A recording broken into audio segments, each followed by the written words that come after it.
Hey team, let's talk about carbon fixation. So we got energy from phototrophy, from our photosynthesis that we talked about in the last video, which you must check out if you have not already. This can be oxygenic, it can be anoxygenic. Don't matter, we got to do something with that energy. We got to make biomolecules. It doesn't matter if we have all the energy in the world. If we don't have DNA, cannot make more of ourselves, what are we going to do with all that energy? We're going to fixate some carbon. We're going to make some stuff. Make epic biomolecules. So let's talk about what we do 99% of the time. We do the Calvin cycle or the Calvin-Brassem-Benson cycle. This makes up 99% of carbon fixation. What about the other 1%? We're actually going to talk about that. You might not have heard about it before, but this is UC Berkeley, so we're going to talk about research we found at UC Berkeley. But don't worry, first we're going to talk about this UC Berkeley scientist, Melvin Calvin. He got the Nobel Prize in 1964. He had this glass container, and it was like thin and flat, but like very large and round. And so because he had algae in it, and he wanted to see what happens when it was absorbing all the light that it could. So it was like high surface area, makes sense. And he blasted it with light energy from both directions, and he was trying to figure out where the carbon dioxide goes. In the light-independent reactions, where are you incorporating carbon dioxide? And thus, the Calvin cycle was formed because he was able to follow where the carbon dioxide went. So how did he do this? So where does a CO2 molecule go? So in this lovely like lollipop flask, you know, because it's like kind of lollipop shaped in this shape, he was able to feed it radiolabeled carbon dioxide, so C14 carbon dioxide, and there was like also a way that he could take out some of this algae here. Breaking our color palette so I can show you some green. But the algae would be fed this radiolabeled carbon-14. So fed chlorella, that's our algae. Chlorella algae with carbon-14, carbon dioxide. And then after different time intervals, he dropped it into a container with alcohol. So my best color for this is this. Alcohol isn't really brown, but it would really be more clear. But I just want to show that there's liquid in there, and I don't have gray with me. So at different time intervals,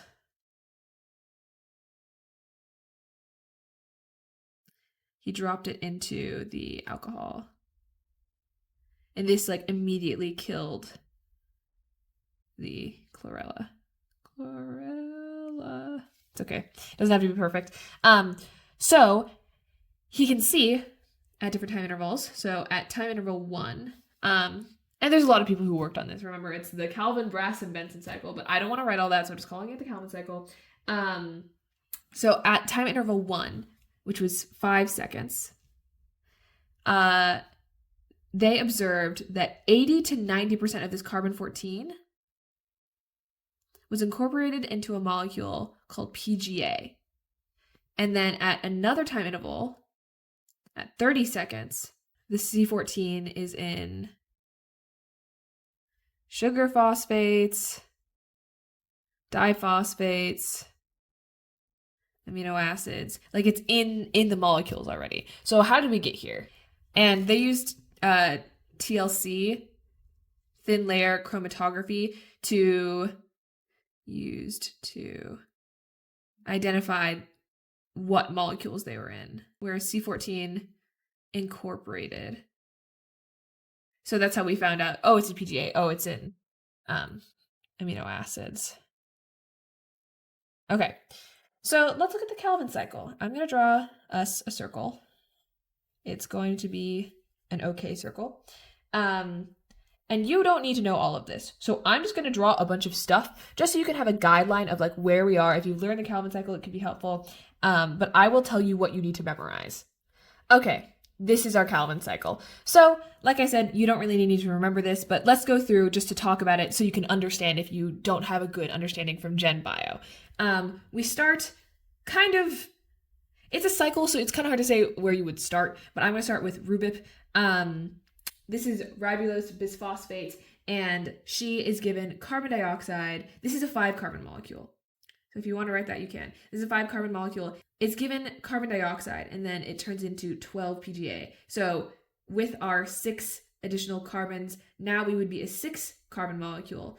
And actually, we do have a 6-carbon intermediate right here, but then it's cleaved, it's broken into 12 PGA. So now we have double, but they're 3 carbons. So 6-carbon intermediate is made here. And this is, but is cleaved immediately. So this is made and cleaved by the same enzyme. RuBisCO, our bestie here. I'm going to highlight this just so you can distinguish the writing here from the writing there. So this is done by an enzyme you do need to know. The most awesome enzyme. Actually, it kind of sucks, but I love her. RuBisCO, the best enzyme of all time. Well, maybe not best, but definitely most abundant, they say. Because there's so much of it, because it's so important, and also it's kind of bad, so you need a lot of it, and we'll talk about that in a sec. But RuBisCO, hopefully you remember her from Gen Bio. She's awesome. She is binding our carbon dioxide with RuBip to make that 6-carbon intermediate, and then also cleaving it to make PGA instead, because that's kind of unstable. We don't like her. We'll make PGA, and then we'll give PGA some ATP, phosphorylated. This is actually going to turn into ADP.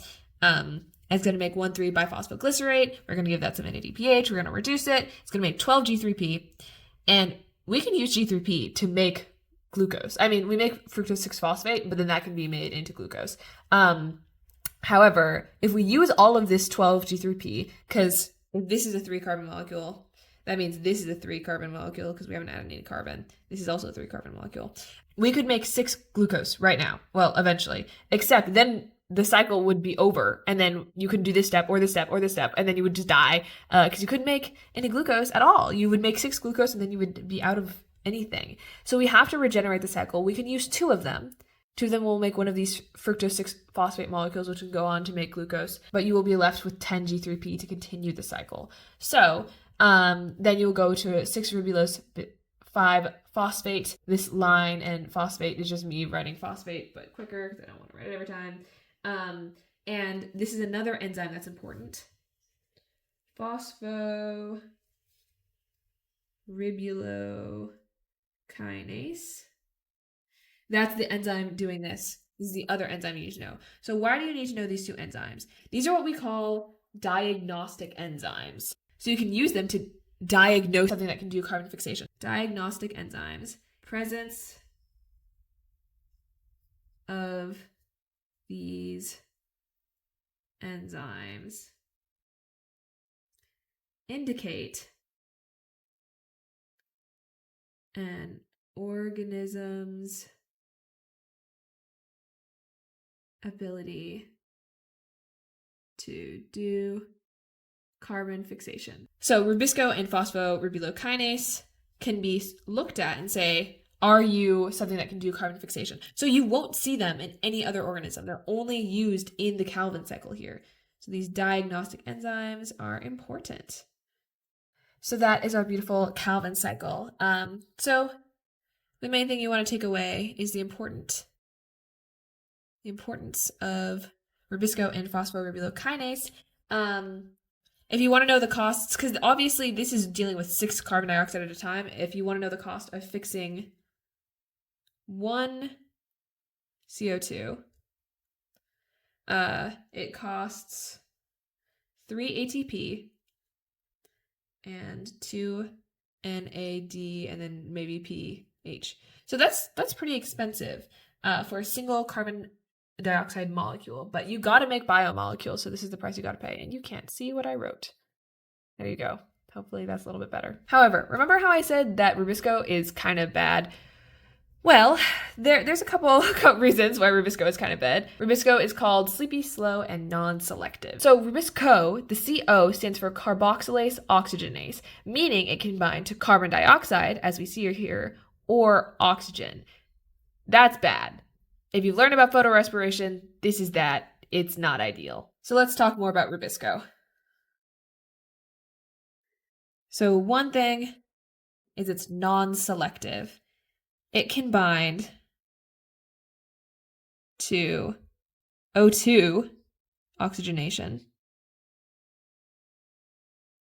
or CO2, carboxylation.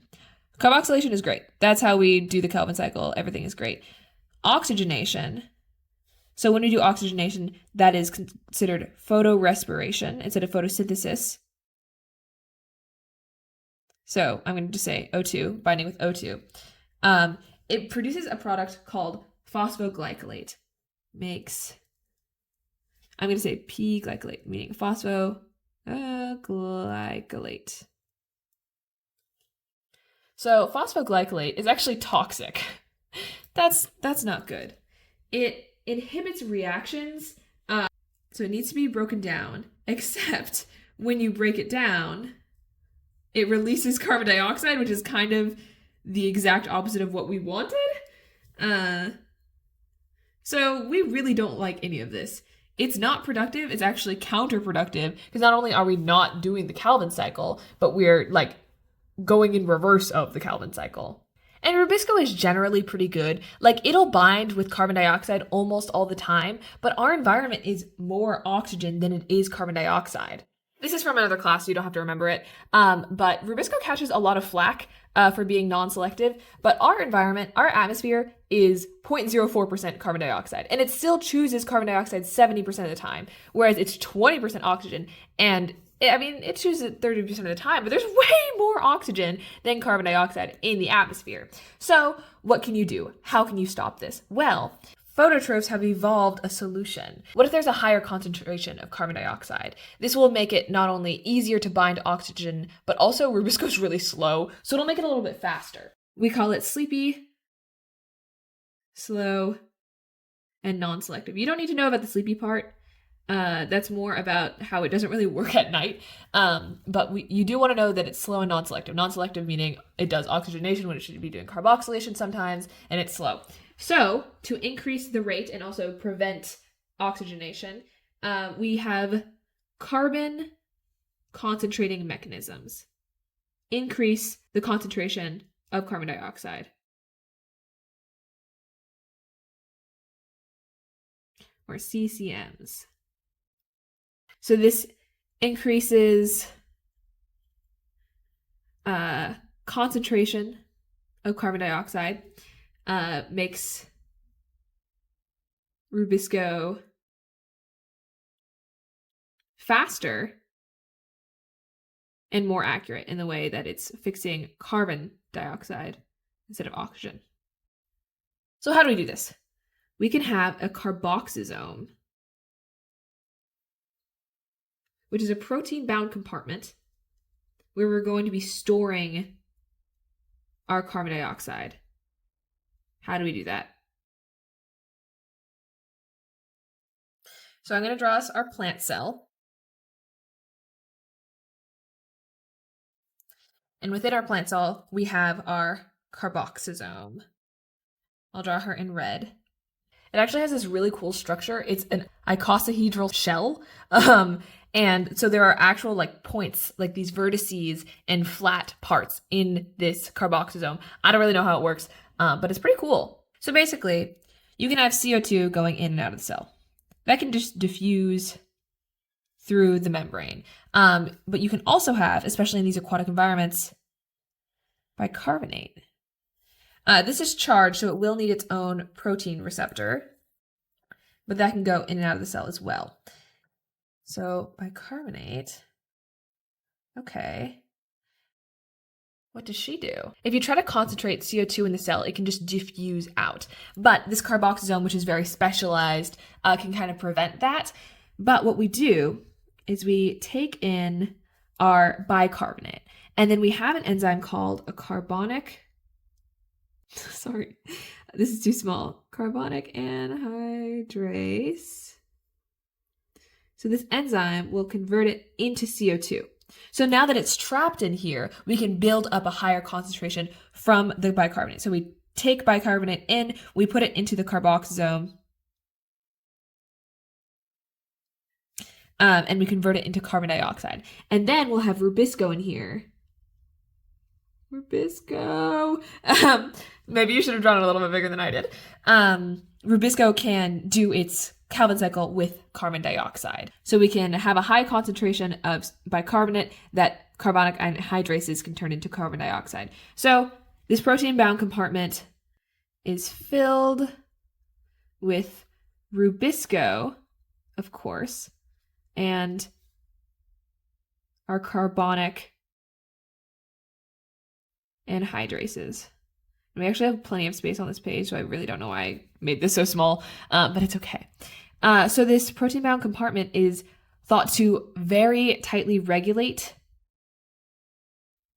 what goes in and out. That's how we are able to increase the concentration of carbon dioxide. And something really cool about carboxysomes is they have their own operon where all the genes to make a carboxysome is in one spot. So carboxysome operon contains genes for RuBisCO, your carbonic anhydrases, which I feel like is a great name because it's carbonic in the way that it's bicarbonate, it's making carbon dioxide, and it's anhydrase, it's getting rid of the hydrogen there. And protein component, so making that shell, the actual carboxysome itself, in one operon. And the really cool part is they took this carboxysome operon, put it in E. coli, and then the E. coli made carboxysomes. Isn't that awesome? I think it's pretty cool. All right, so this is the Calvin cycle, the things involved in the Calvin cycle, RuBisCO and carbon concentration mechanisms. But this is 99% of the time. What happens the other 1% of the time? So that other 1% of the time, we're going to be running the citric acid cycle in reverse. So this is the reductive TCA cycle. This is the 1% of CO2 fixation. This was also discovered at UC Berkeley, discovered by Dr. Bob Buchanan, amongst others at UC Berkeley. So where is this found in? This is found in green sulfur bacteria and some archaea.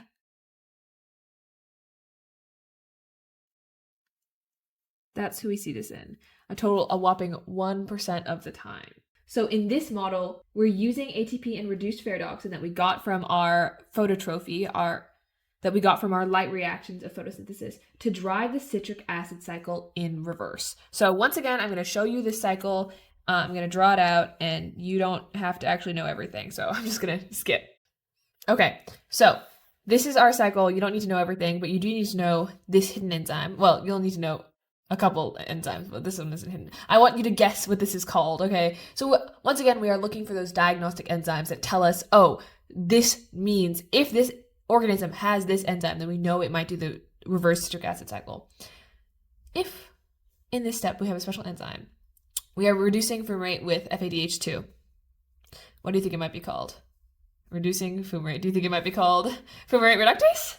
Okay, and then the next one, not quite as easy to guess the name of, so I'm not going to make you guess it. But as we go from succinyl-CoA to alpha-ketoglutarate, we have an enzyme that catalyzes this reaction, which is called oxoglutarate ferredoxin reductase, which almost makes sense in the way that you are reducing something with ferredoxin. So this is our reduced ferredoxin. We're transferring the electrons to succinyl-CoA, but oxoglutarate, Huh?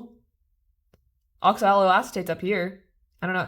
That might be the name of an intermediate. Actually, it probably makes oxoglutarate right here. And then, okay, I'm sure that's a great name, but I'm not writing out all of those steps. So this is our other diagnostic enzyme.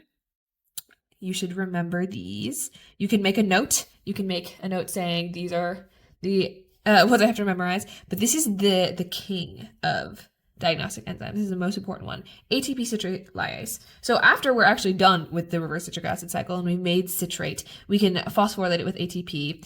We actually produce ATP.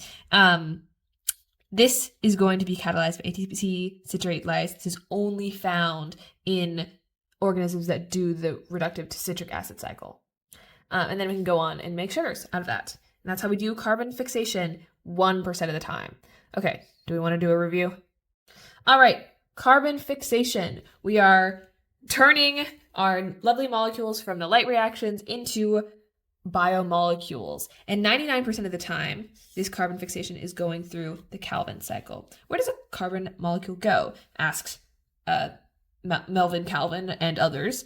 They were like, what if we give chlorella some radio-labeled carbon-14, carbon dioxide, and we put it in here, and 30 seconds after we give them this carbon dioxide, we kill some of the chlorella. So we can look at the alcohol, the reactions are done since it's killed, but it can't be reacting anymore, but we can look at the molecules that were made. With thin layer chromatography, we can see that after 5 seconds, 80 to 90% of it in our first time interval is in PGA. So that's how we find out that PGA is the first thing that's created with this carbon dioxide. I see. And then 30 seconds later, it's all in sugar phosphates and amino acids. Like 30 seconds, it's already like, boom, it's in all the things. Like they are so speedy. So then we get the Calvin cycle, where key enzyme RuBisCO, it sounds like Crisco, can fix RuBip with carbon dioxide and make PGA. And as you go around the cycle, you can have your ribulose 5-phosphate be phosphorylated, and that's done by phosphorybulokinase. Okay, these are diagnostic enzymes. You can use these, the presence of them, to say, okay, so we're doing carbon fixation.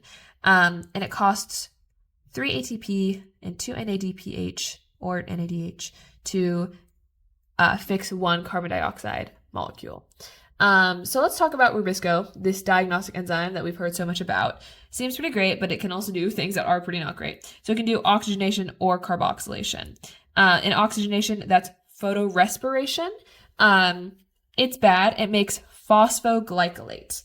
We don't like her. She is toxic. She inhibits reactions.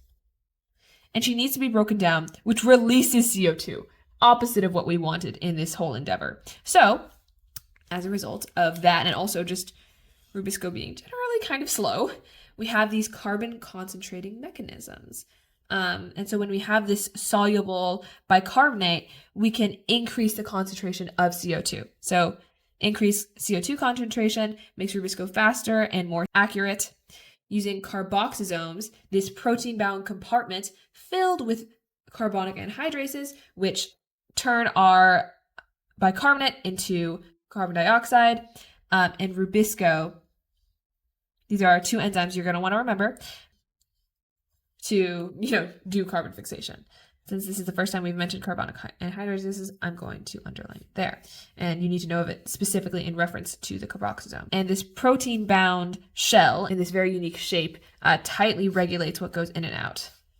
And the carboxysome operon, which is very interesting, includes the genes for RuBisCO, carbonic anhydrases, and the protein components in one operon. And if you put it in E. coli, it'll just straight up make carboxysomes. That is pretty cool. And then we talked about the other 1% of the time, we do reductive citric acid cycle, found in green sulfur bacteria and some archaea. And in this reverse system, you use fumarate reductase, oxoglutarate, ferredoxin reductase, and ATP citrate lyase. This is our number 1. Those are our diagnostic enzymes that can say this is what we're doing. Okay, cool. Well, I hope you enjoyed learning about carbon fixation. Next up is nitrogen fixation, so stay tuned to learn about that. Bye, guys!